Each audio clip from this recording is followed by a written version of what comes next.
Nous allons passer à l'avant-match. Donc ASSE Le Havre, ce samedi 15h, quatrième journée de Ligue 2, sur Beansport, au stade Geoffroy Guichard, et encore une fois à huis clos. Pour commencer, nous avons un sondage. L'ours. Oui, effectivement, Anto, on a un petit sondage donc, pour vous qui va être mis en place d'ici quelques secondes. Donc la question c'est, va-t-on basculer dans le vert après le match de samedi? Voilà, tout simplement, vous pourrez aller voter dans le hashtag SpaceACS. Parfait. Du côté de Saint-Etienne, alors on aura normalement les forfaits de Chambost, Gauthier, et entre parenthèses Mouefek et Briançon. Donc je sais pas, Briançon apparemment s'est entraîné avec le groupe. Donc à suivre. On n'a pas encore le groupe.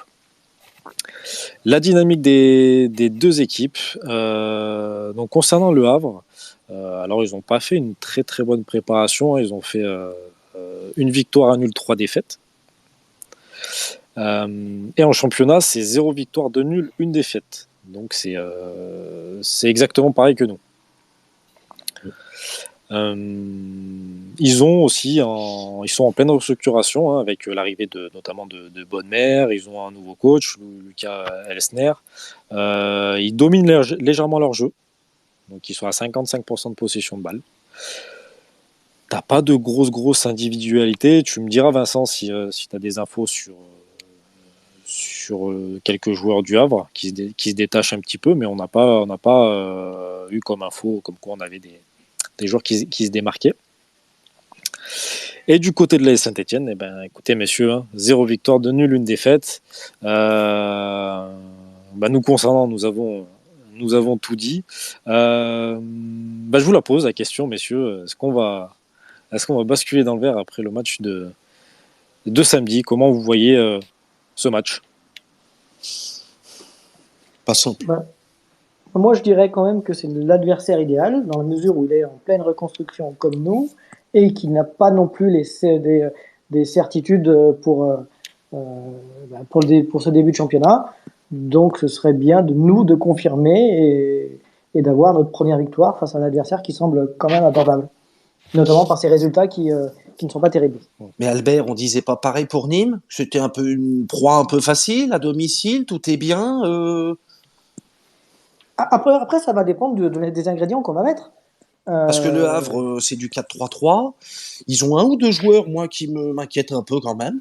Je vais être je suis pas féru du Havre, mais j'ai entendu quand même et vu 2-3 mecs. Là, Le Havre, ça va être une équipe complexe, moi, je pense. Moi, je vois un petit nul. Enfin, ça va pas être simple. C'est que mon avis. Mais bon. L'ours. Honnêtement, c'est un match après 3 matchs où ça a été compliqué. Est-ce que ça, c'est peut-être finalement le match où tu peux vraiment te mettre dans le bain parce que tu affrontes une vraie équipe de Ligue 2 qui est en véritable restructuration. Donc, c'est pas on va dire la proie facile, mais c'est un match que vraiment là, tu vas enfin trouver un vrai adversaire qui sera vraiment, on va dire, parfaite pour toi. Parce que c'est un club qui est en restructuration. C'est un club qui est depuis longtemps en Ligue 2. Je crois que sa dernière participation en Ligue 1, c'est 2008-2009, si je dis pas de bêtises. Donc oui, ça fait quand même longtemps qu'ils sont en Ligue 2, qu'ils connaissent très bien la Ligue 2. Donc je pense que là, on pouvait pas. C'est un match qui sera, on va dire, à couteau tiré. C'est-à-dire que c'est clairement, il faut absolument ne pas perdre dans ce match et montrer un tout autre visage comme on a pu le montrer. Et voir peut-être changer quelque chose, essayer une nouvelle tactique, ou je sais pas, essayer de surprendre l'adversaire avant tout. Bien attaquer le match déjà. Oui. Surtout, oui. Et toi, Vincent, tu les as vus évoluer la saison passée, bon, même s'il y a eu beaucoup de changements. Ça jouait comment avec Le Guen à l'époque? Avec Le Guen, c'était pas non plus folichon. Là, c'est le coach aussi. Ouais, là, ils sont sur autre chose. Mais ça met du temps. Ils ont du mal à se remettre à se mettre en route. Il y a eu vraiment, il y a des joueurs qui sont partis. Il y en a qui vont partir encore. C'est pas fini. Notamment Richardson. Il n'est pas voué à rester cette saison en Ligue 2. Ils ont des difficultés offensives, mais la mayonnaise ne prend pas encore. Ça, ouais, c'est pas folichon, je trouve, cette année encore aussi. Ça peut être un bon moment par rapport au petit mieux qu'on a vu contre QRM, même si on en espère beaucoup plus, c'est évident. Mais par rapport au match de Dijon et Nîmes, on a vu qu'il y avait un petit soubresaut positif. Moi, j'aimerais quand même que ça sorte avec la victoire contre le Havre. Hein. Je ne sais pas ce que va donner le Havre, mais pour l'instant, c'est pas emballant. Pour moi, Saint-Étienne a une réelle carte à jouer pour sortir ces 3 points et revenir au niveau du Havre au classement d'ailleurs. Mais il faudra montrer autre chose et c'est dommage que ce soit à huis clos, encore une fois d'ailleurs, mais il faut faire avec. C'est le problème. Et ouais. Voilà, c'est dommage, mais je pense qu'il y a vraiment un coup à faire pour repartir clairement avec la victoire. Et en plus, Batles aura sa nouvelle recrue à disposition normalement.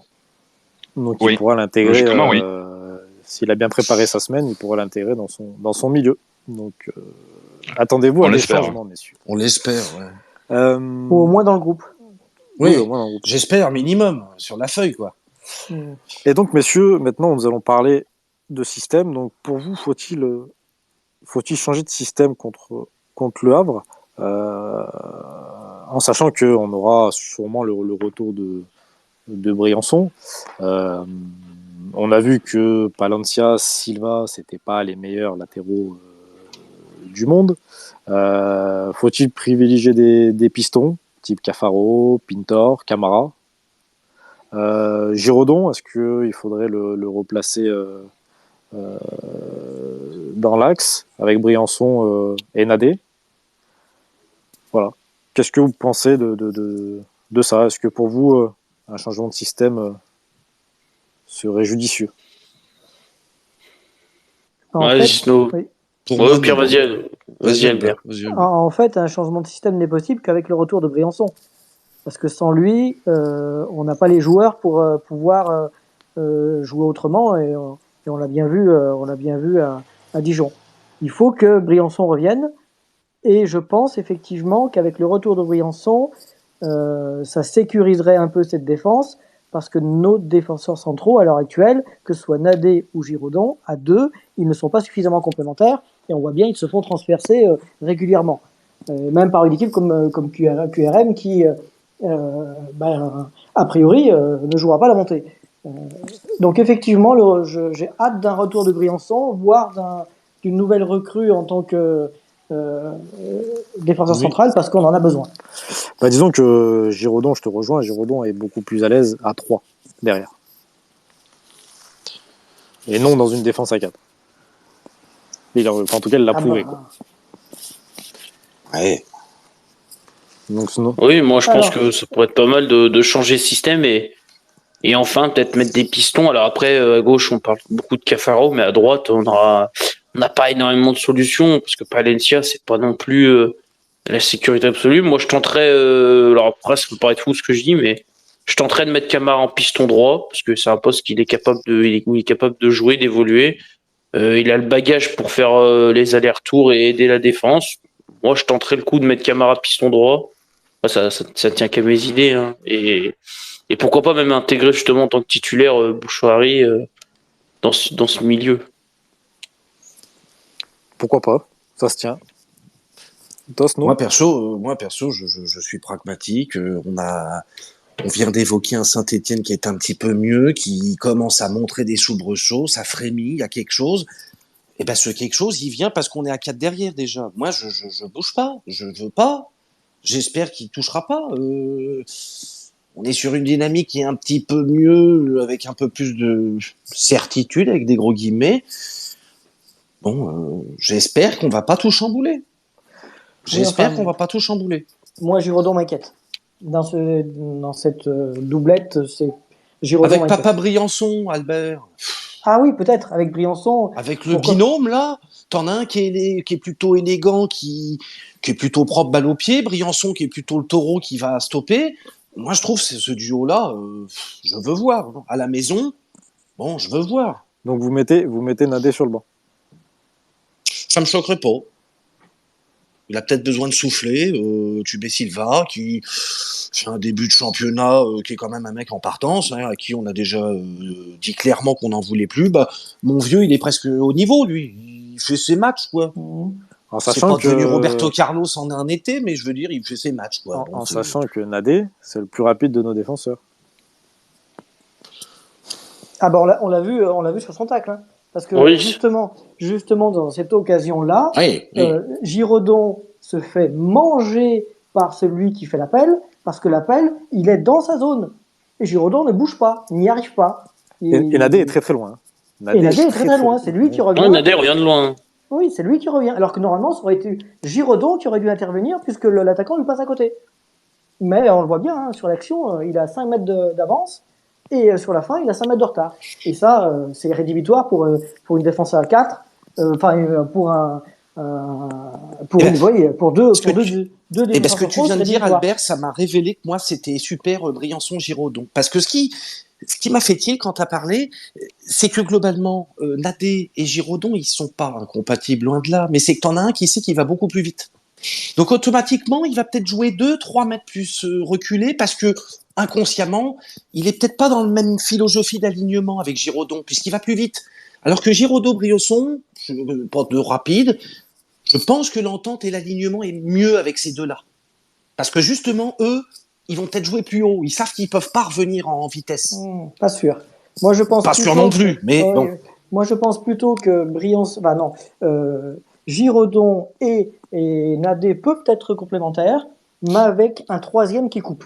Mais toi, Albert, tu reviens avec tes 3 axiaux et tes 2 latéraux? Ah bah de toute façon, c'est la philosophie de Batles et il va y revenir. Hein. Il va y revenir. Dès qu'il aura les moyens de pouvoir jouer comme ça, il va jouer avec 3. Imaginons, il reconduit le 4-3-3, entre guillemets, et qu'il y a une victoire contre le Havre. Non, mais il faut comprendre que c'est parce qu'il n'a pas les moyens qu'il joue à 4. Hein. S'il avait les moyens de jouer à 3, il jouera à 3. Hein. Mais ce qui est paradoxal, c'est qu'on fait des meilleurs matchs à 4 et on va se dire. Oh, mais tu fais des meilleurs matchs à 4 parce que tu n'as pas les joueurs à l'heure actuelle pour jouer à 3. Oui, c'est tout ça. Mais paradoxalement, faut pas chercher. Est-ce qu'en n'ayant pas les joueurs, on n'a pas constaté que bizarrement, bah oui, tiens, une défense à 4, ça marche aussi bien. Mais ton recrutement, il est fait pour un système à 3. Donc laisse les joueurs arriver, ils vont prendre la sauce, tu vas jouer à 3, tu verras après, tu vas dire, ah bah le système à 3, il marche très bien. C'est le temps. C'est le temps que sa mayonnaise, elle prenne. Briançon est fragile. On peut vouloir avoir des stoppers un peu plus en volume parce que on a peut-être une défense centrale qui peut se blesser. Hein. Nadé, c'est pour ça qu'on recherche. C'est pour ça qu'on cherche que les dirigeants, enfin que l'exécutif recherche un autre défenseur central. Alors que normalement, on ne devrait pas en avoir besoin. Et potentiellement, tu peux perdre Nadé et Silva. Tu remplaces par un bonhomme pour 2 pertes. Et Silva, encore faut-il qu'il y ait des offres. Silva sera remplaçant. Rapidement, il sera remplaçant. Je le vois pas continuer. Même dans une défense à 4, je le vois pas continuer. Alors, sur le côté gauche, il faut qu'il trouve une surprise en latéral. Ou alors, faut décaler Masson à gauche, s'il reste. Masson, non, il est psychologiquement, il est hors circuit. Ça va pas, oui, bien. Ça va pas. Psychologiquement, tu l'envoies à Walibi, tu mets pas à gauche, hein, à Walibi où tu veux, ou à Disney, mais c'est pas Walibi. Non, mais par contre, si la volonté de Batles, c'est de vouloir recruter un central gauche, c'est pour, je pense, repasser à 3 derrière, mais ce qu'il veut surtout en priorité, c'est un vrai 6. Oui. Parce que si tu n'as pas de vrai 6, jouer à 3 derrière, c'est très très compliqué. C'est compliqué. Oui, pas un 6 qui vient aider la défense. Ouais. Ton 6, si tu veux, c'est un peu ton deuxième. C'est ton quatrième défenseur. C'est ton quatrième, ouais, mais c'est plus ton deuxième. C'est ton deuxième libéraux, si tu veux. Tu vois, c'est celui qui vient un peu couper les brèches quand tu prends un peu le bouillon, qui a un très très gros volume de jeu dans ce système-là en tout cas. Mais aujourd'hui, ce joueur-là, alors on l'a, mais il est trop jeune pour pouvoir être titulaire toute la saison à personne de mouton. voilà, Mouton, tu peux l'aligner, bien sûr. Tu peux le mettre, tu peux lui faire confiance. Je pense. Par contre, autour de lui, il lui faut des joueurs qui savent garder le ballon, qui ne paniquent pas à chaque récupération de ballon avec le pied qui brûle. Je ne citerai pas de nom. Mais voilà, il te faut des joueurs techniques à côté de lui. Déjà, on a vu une chose dans la constitution de l'effectif, c'est que dans un système à 4, quand tu mets Silva à gauche, tu n'as pas de doublure. Dans l'effectif, tu n'as aucun latéral gauche, de véritable à gauche, je parle. Non, t'as personne. Ça veut dire que les intentions de Batles sont de revenir avec ce système à 3 et d'avoir des pistons. Cafaro sera par exemple à gauche, et Silva en doublure si besoin, mais s'il peut s'en passer, je pense qu'il s'en passera allègrement. Ou alors, là, comme en deuxième mi-temps, quand Pintor, je sais pas comment on dit, est rentré, Pintor a joué à gauche et Cafaro à droite. Donc c'est fort possible que ce soit les futurs pistons de Batles. Disons que là, aujourd'hui, si tu prends l'effectif, les joueurs qui peuvent jouer piston, tu as Cafaro, Pintor, Aiki et Rivera. Donc ça fait 2 de chaque côté. Pour moi, Rivera, c'est pas un piston. Je suis d'accord. Cafaro, non plus. Il n'a pas le volume pour jouer piston. Donc aujourd'hui, et Aiki est trop jeune, donc tu sais pas, il est un peu foufou encore, donc il court un peu de partout. Voilà, il est trop tendre et puis il fait les efforts, il va un peu de partout. Il faut le canaliser, c'est normal. Mais aujourd'hui, le seul piston que tu as, c'est Pintor, qui a déjà joué avec Batles à 3. Et qui est pour moi un vrai ailier offensif. De par son attitude que j'ai vue, moi, ses prises de balles, ses dribbles, c'est un contrat. On a l'impression que c'est quelqu'un qui aime être devant et qui aime dribbler.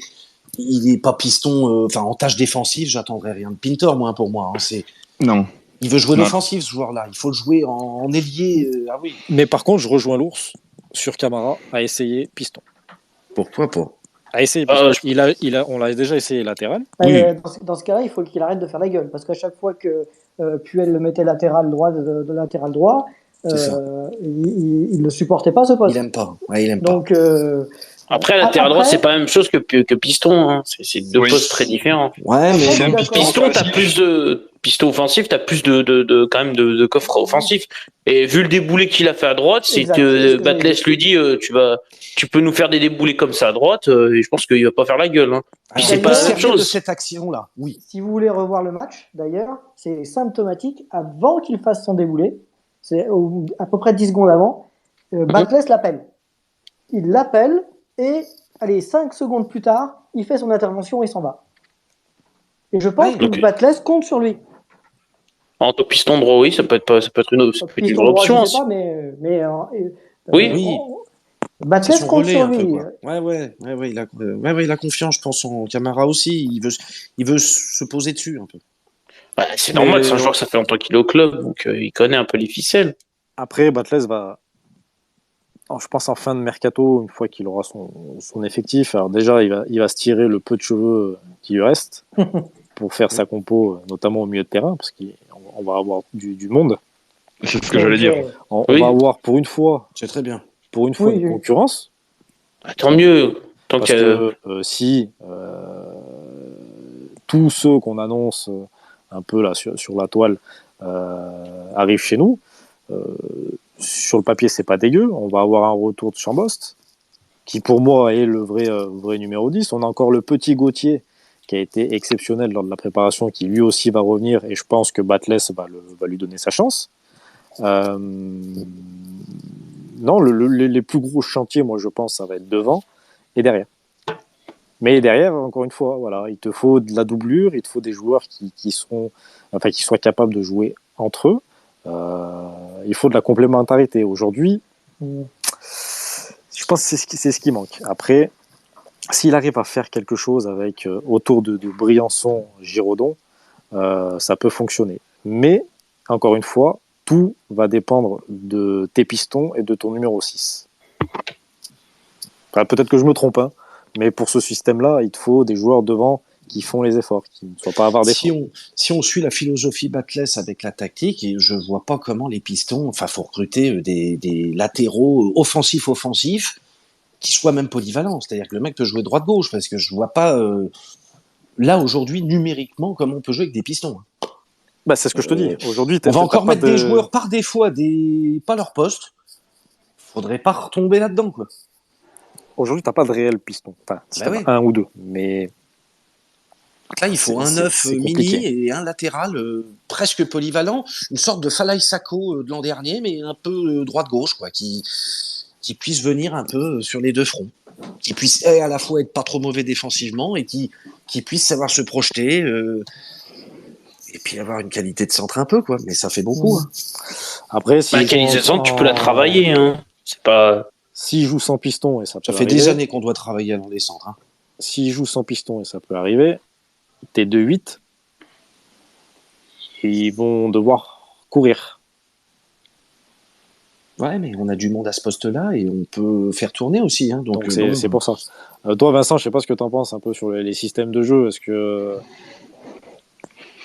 Moi, ce qui me surprend, c'est que dans ce système avec piston, en fait, il a quasiment que des ailiers reconvertis qui ont des grosses qualités offensives, mais est-ce qu'ils vont avoir la même implication sur les tâches défensives? C'est ça qui me dérange. Non. Giraudon, moi, il y a des choses que je vois qui me dérangent. Quand sur des centres, il a la tête rivée sur le ballon, mais qu'il ne regarde pas dans son dos, ça me dérange. Oui, c'est clair. Ah oui, le deuxième but, il est pour lui. Hein. Moi, Voilà. j'en démarre pas. Hein. À son âge, avec son expérience, moi, ça me fait tiquer. Je dis pas qu'il est mauvais, mais ça m'interpelle. Donc, à voir si ce système d'ailier reconverti en tant que piston, ça va fonctionner, si les mecs vont faire les efforts. Quid au milieu, quand Chambos va revenir, qui c'est qui va faire les frais si en plus il y a un numéro 6 qui arrive? Il y en a un ou deux qui vont sauter. Hein. C'est pour ça que moi je pensais que l'Aubry, il basculerait à gauche. Avec le retour non, de il faut. Ouais, non, c'est dans l'entrejeu, l'Aubry. Ouais, il est bien dans le jeu, hein, dans le cœur du jeu. Ah oui, ce qu'on a vu contre QRM, c'est là qu'il doit être. Enfin, en tout cas, il a montré de bonnes dispositions à ce niveau-là. Ah ouais, il est travailleur, il est bien. Donc ça veut dire que Chambos a plus sa place. Parce que c'est le même poste. Alors, est-ce que Chambos, lui, pourrait pas être permuté de par son jeune âge et son. Peut-être sur un côté un peu plus. Ouais.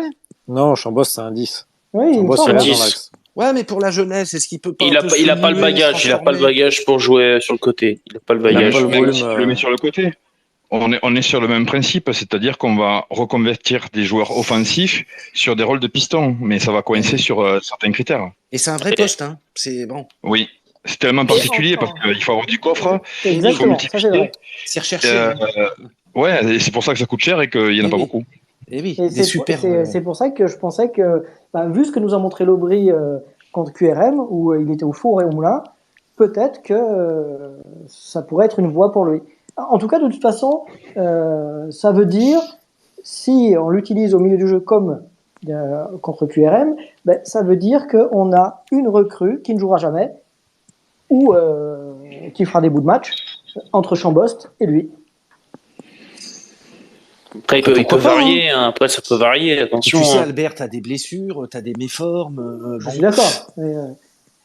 Vaut mieux avoir cette problématique de se dire putain, mais avec qui c'est qui va jouer au milieu de terrain plutôt que de se dire vaut mieux pas qu'ils se blessent parce que sinon on a qui à part eux. Et pour une fois, on a beau avoir un secteur fourni, on a quand même des joueurs de qualité et qu'on s'arrache un peu à se dire tiens merde on mettrait qui? Et je trouve que c'est des bons problèmes ça, tu vois.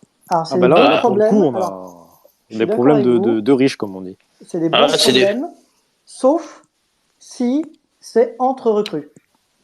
C'est des bons problèmes quand on a une recrue et un second qui vient du club et dont il sait que ce sera son avenir. Mais quand tu fais venir deux recrues, c'est souvent après, c'est souvent source de tension. Oui, c'est vrai. Et la saison est difficile. Ça peut, c'est vrai. Après, je trouve que Batles a ce vécu justement pour. Il connaît très bien le vestiaire, il connaît très bien l'ego des joueurs. Peut-être que ça, là-dessus, ça a l'air d'être un coach qui sait emballer tout le monde et emmener ces gens dans sa spirale. Ça a l'air d'être un meneur, Laurent, quand même. Hein. Non, donc, comme dit, Batles, ça a été un joueur intelligent et c'est un coach intelligent. En gros, c'est presque le meilleur joue, quoi, tu vois. Oui, c'est ça, c'est au mérite. C'est ça. Ouais. Tu fais une bonne saison, tu joues. Tu fais une bonne semaine, tu joues. Totale confiance en Batles, il n'y a pas de doute. Il a peut-être En termes de compétences, en plus, il l'a démontré avec 3. Et en plus, il est parti de Saint-Etienne parce qu'on ne lui a pas offert le poste de numéro 1 qui a échoué à Guélin-Printemps. C'est pour ça qu'il est parti. Hein. Donc, tout à fait. ça veut dire qu'il a tout à fait les dispositions pour pouvoir mener à bien son projet, qui semblerait quand même se baser sur une défense à 3. On va voir, hein, mais a priori, hein, son projet, il est venu à Saint-Etienne avec l'idée d'une défense à 3. Alors, bien sûr, il n'y a pas, je dirais, il n'y a que les imbéciles qui ne changent pas d'avis, mais le recrutement, normalement, il est basé sur cette idée. Non, tout à fait. Mais après, tu vois, tu peux pas aller contre les idées de Batles, ça a marché. Tu vois, il a prouvé qu'avec ce système, tu pouvais faire de bonnes choses. Et la preuve, il l'a bien fait avec 3. Après, encore une fois, il faut que tu aies les joueurs qui adhèrent au projet, il faut que tes joueurs soient à l'aise dans ce système. Et acceptent de faire les efforts. Voilà, donc c'est ça, il faut qu'ils soient à l'aise dans ce système. Là, aujourd'hui. Il a utilisé, à 3, il a utilisé Pintor dans ce système-là. Donc, quand lui a demandé de venir, c'est, à mon avis, c'est pour devenir piston. C'est comme ça qu'il l'utilise à 3. Ah, Pintor, oui, tout à fait, bien sûr. Va falloir du temps pour qu'il se mette dans la peau d'un titulaire, Pintor, parce que ça fait quand même 2 ans qu'il n'a pas beaucoup joué. On voit qu'il n'est pas vraiment dans le bain et qu'il va falloir être patient parce que c'est pas un titulaire en puissance. Hein. Il court vite. On a vu qu'il courait vite déjà. Ah, mais c'est tout. On a vu que ça en fait. Pour l'instant, on a vu que ça. On va être patient, mais c'est tout. Il provoque. Moi, ce que j'en ai vu, et j'aimerais bien le revoir, il n'hésite pas à provoquer. Après, est-ce que ça va suivre techniquement et physiquement ça, ce sont les interrogations. Mais pendant les 20 minutes où on l'a vu, c'était un peu brouillon, mais il n'a pas hésité à provoquer et à prendre des initiatives. Alors à voir sur la durée. Hein. Messieurs, parfait. Maintenant, donc, on a fait le tour. Non, il nous manque encore une zone de terrain. Nous avons parlé du milieu de terrain, nous avons parlé de la défense. On parle pas d'Etienne Green, hein, c'est bon. Non, mais on fait l'impasse. Merci Étienne. Merci Étienne. Oui, merci Étienne. Et devant, alors, comment on procède du coup? Est-ce que on recrute un 9,5, on recrute 2 avant-centres? Qu'est-ce qu'on fait? Est-ce qu'on joue avec une seule pointe? Comment Anto, je vais dire que la réponse, elle est assez simple à cette question. Ton 9,5, tu l'as. C'est Crasso. Crasso, c'est pas un 9 pur. C'est un 9 qui peut jouer 9,5. C'est plus un second attaquant. Et il faut lui coller 2 avant-centres, 2 mecs un peu d'expérience, de métier. Voilà, hein, typiquement un Charbonnier par exemple, c'est la recrue idéale. Hein. Mais il faut en fait 2 avant-centres purs, tout simplement. Et tu mets à côté de lui un 9,5 et ça c'est Crasso. Crasso est capable de jouer 9,5, de décrocher, de déborder. Alors tu vois, Charbonnier, c'est un très bon attaquant, hein, rien à dire. Mais par contre, est-ce qu'il serait compatible, parce que Batles cherche de la profondeur, il cherche de la vitesse devant. Eh oui. Si tu rajoutes Charbonnier avec Crasso, t'as 2 bulldozers là. Hein. Ça avance pas beaucoup. Enfin, ça avance pas vite. La complémentarité. Balle au pied, c'est solide. Jeu aérien, Charbonnier, c'est costaud. Mais niveau vitesse, et Batles cherche de la profondeur justement. Est-ce qu'il peut être compatible? Je ne sais pas. Je suis pas sûr.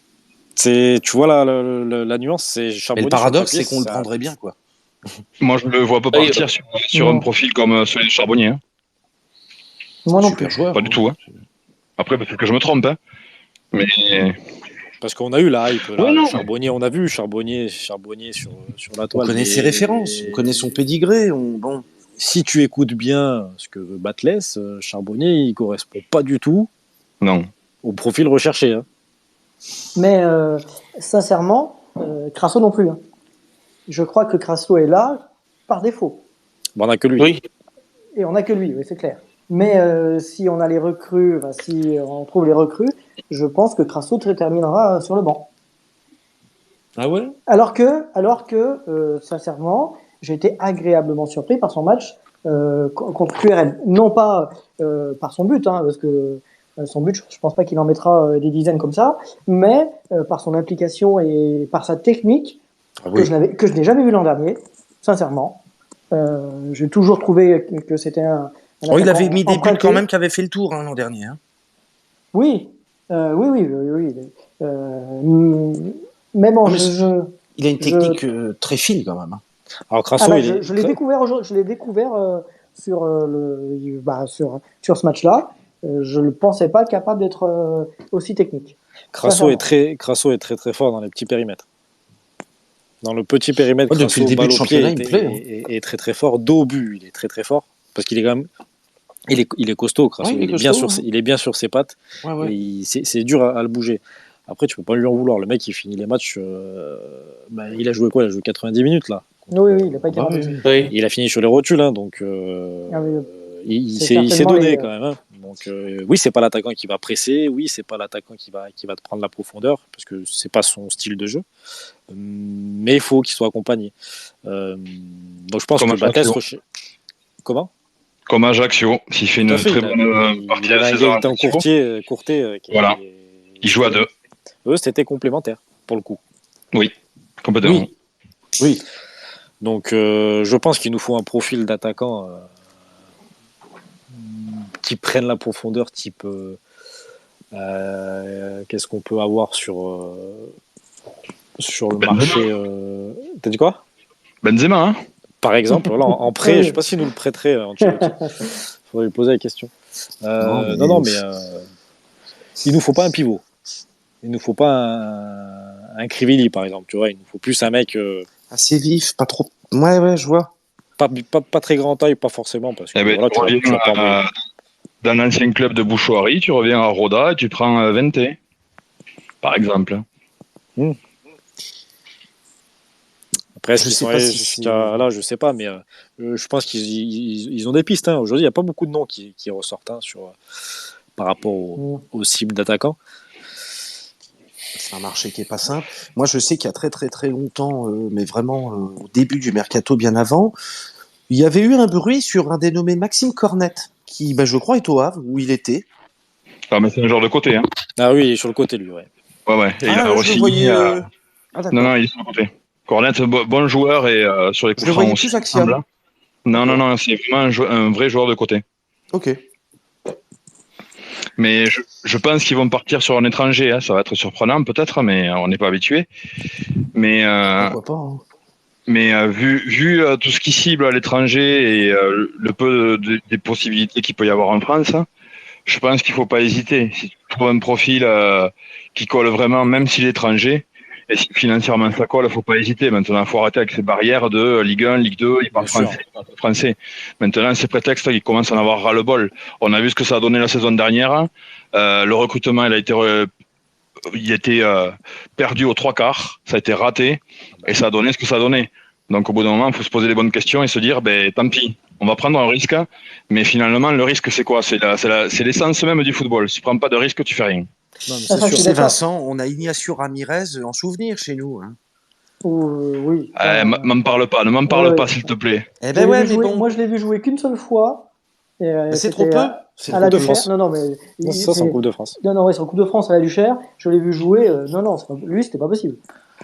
Pourquoi Alors, attends. On va remettre les choses en place. Maintenant que Cazerie est parti de Saint-Etienne, ça tombe bien. On va pouvoir en parler un petit peu. Cazerie, il a dit une chose. Il y a un journaliste que je connais, il a posé la question, il a dit Ramirez, ça vaut quoi? Ramirez, dans les jeux de taureau, il est pas bon. Dans les jeux de redouble, il est pas bon. Par contre, devant le but, mets-lui un ballon et il va au fond. Voilà. C'est un 10 de surface. Alors moi, je vais être un peu méchant. Moi, ça commence à me casser les couilles qu'on tape sur Ramirez. Parce que jamais il a été dans les meilleures conditions. On l'a placardisé avant qu'il foute le pied en France. Exactement. Et ça a été un imbroglio. Et ça a été le premier à le payer, le pauvre. Alors que pendant 2 ans, en Uruguay, il mettait un but par match. Exactement. Et là, on l'a foutu de côté. Voilà. Par contre, c'est un 9 de surface. Mais oui. Puel voulait un profil à la Benzema qui sait tout faire, hein, qui redouble, qui fasse ici, à droite, à gauche, qui organise, qui marque. Oh. Et on lui propose Ramirez, donc forcément, ça colle pas. Là, je suis d'accord. Mais Voilà. moi, ce que j'ai vu à la Duchère ce jour-là, il n'avait pas le niveau. Parce qu'il s'est fait manger par des... Tu le fais rentrer en cours de match. Il vient du Uruguay, il a jamais Albert. joué. Mais le pire, c'est que les Saint-Etienne a failli lui foutre en l'air sa carrière. Oui. Là, heureusement, il a retrouvé un club. Oui, mais, c'est vrai, parce que oui. Mais on lui a fait une parenthèse horrible. On finira là-dessus, après on passera au prono. Mais on parlait de Berić. Mais Berić, c'est exactement le même profil que Ramirez. Quand tu regardes, alors peut-être pas le même. Berić, peut-être meilleur. Ah, oui, largement meilleur. Berić, c'est un joueur de surface. Hein. Ah non, mais je suis d'accord. Non, mais alors, si Ramirez est un joueur de surface, puisque moi je l'ai jamais vu jouer, quasiment, hein, même je l'ai jamais vu jouer, hein, parce que c'est pas ce qu'il a joué l'an dernier. Bah, c'est sûr. Moi, je l'ai vu jouer 20 minutes. Voilà. Oui, il a joué une mi-temps contre. Une mi-temps contre Bordeaux aussi. Ah oui, exact. Mais moi, en direct, je l'ai vu jouer 20 minutes. J'ai trouvé ça lamentable. Mais effectivement, peut-être qu'il n'a pas été utilisé selon selon ses capacités. Placardé aussi. Hein. Ça, je veux bien. Et puis en plus, sud-américain en Europe, bon, pourquoi pas. En tout cas, moi, je valide la thèse d'un attaquant étranger et pourquoi pas une surprise. Faut y aller carrément. Moi, je valide. Il faut qu'on tente quelque chose. Et j'espère qu'on va être surpris. On l'a déjà été avec Bouchouri. Bouchouri.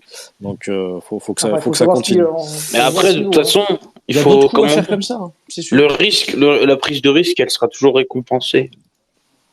Dans tous les cas, vaut mieux. Et puis, dans le recrutement, t'es obligé de rater certains trucs, mais t'es obligé de prendre des risques si vraiment tu veux avancer et apporter quelque chose à ton équipe. Tu peux pas faire que recycler. Au bout d'un moment, ça ne marche plus, ça s'essouffle ce principe-là. Ah ben là, je suis d'accord avec toi. Donc, s'ils ont des idées sur l'étranger, moi je leur dis bravo, allez-y, ils ont fait Bouchouri, bravo. Oui, mais la différence entre l'hiver dernier, c'est que l'hiver dernier, on avait 0. Alors que là, semble-t-il, Bouchouri, on l'a acheté. Enfin, la SS a payé une somme pour son transfert. Et le futur numéro 9, on devrait aussi mettre un petit quelque chose pour le transfert. On a vendu des mecs un peu. Ah oui, ça oui. Mais après, les joueurs que tu vas recruter pour la Ligue 2, ça ne va pas voler. C'est pas ça va pas coûter des millions et des millions. Voilà, c'est pas des grosses indemnités. Les salaires sont pas élevés. Sur le transfert, tu es entre 500 et 1 million d'euros maximum, surtout sur un poste spécifique comme à l'avant-centre. Peut-être 1,5 million s'il a fait une bonne saison l'année dernière. Mais, et encore. Encore. Mais moi, je pense que aujourd'hui, reconstruction, saison de transition, c'est le moment de tenter des choses. Donc allons-y, tentons des choses. Messieurs, nous allons passer au pronostic. Donc, nous allons faire un tour de table. Vas-y. Juste avant, donc si jamais il y a des auditeurs qui veulent monter pour faire leur prono, qu'ils n'hésitent pas à faire une petite demande. Il n'y a pas de problème. Ou même si jamais vous voulez pas, si vous pouvez pas venir, écrivez-le prono. J'ai vu que Monsieur Julien a levé les doigts. Donc, fais ta demande, je te fais monter. On va commencer. On va commencer par Albert. Donne-nous ton pronostic et je me permets de. Tu peux donner tes buteurs. Oula. Si tu le souhaites. Tu es bien exigeant. Si tu le souhaites, hein. J'aimerais bien que Lobry marque son premier but à Geoffroy Guichard, ce serait bien, parce que je l'ai vraiment trouvé très bon contre QRM, donc j'aimerais bien qu'il en soit récompensé. Et comme je le disais tout à l'heure, Le Havre, effectivement, est, à mon sens, l'adversaire idéal pour pouvoir démarrer par une victoire. Allez, on va dire de manière optimiste 3-1, avec au moins un but de Lobry. Ok, merci. Monsno. Moi, Le Havre, je pense que ça va pas être une partie de plaisir. On a un peu le don de relancer des joueurs ou des équipes un peu bancales. Nous, on aime bien faire ça. Mais le cœur est vert, je vais dire un 2-1 pour pour un grand ouf de soulagement. Un 2-1 pour les Verts. Et les buteurs? Bon, là, les buteurs. Moi, j'aimerais que Lobry marque. Et puis Crasso. Parce qu'il y a guère d'autres périodes. Crasso, Lobry. Ouais. L'Aubry mérite en tout cas d'ouvrir son ouais. compteur. Ah oui. Mon ours. Moi, je vois bien une victoire 2-0 de l'AS Saint-Etienne, avec en buteur Lobry, évidemment, qui va ouvrir le score. Et puis, le deuxième buteur sera Madi Camara. Ah, pourquoi pas. C'est étonnant. Oui. Merci. Allez, Vince. 2-0. Lobry, Crasso. Merci, au revoir. Ok, bon, moi, comme ça, c'est. Moi, j'aime bien. J'adore. Salut, mon jus.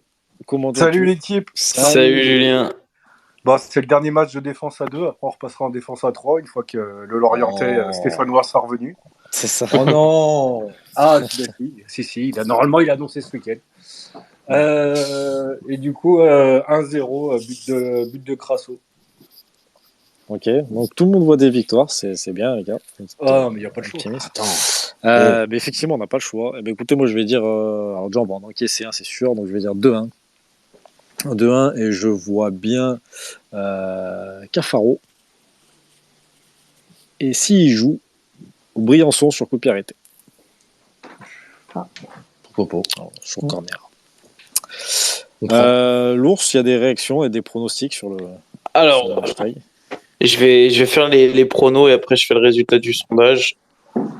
Donc, pour les pronos, j'en ai vu 2-3 qui sont venus. Il y a Antonio qui nous a mis que Le Havre allait gagner 3-0.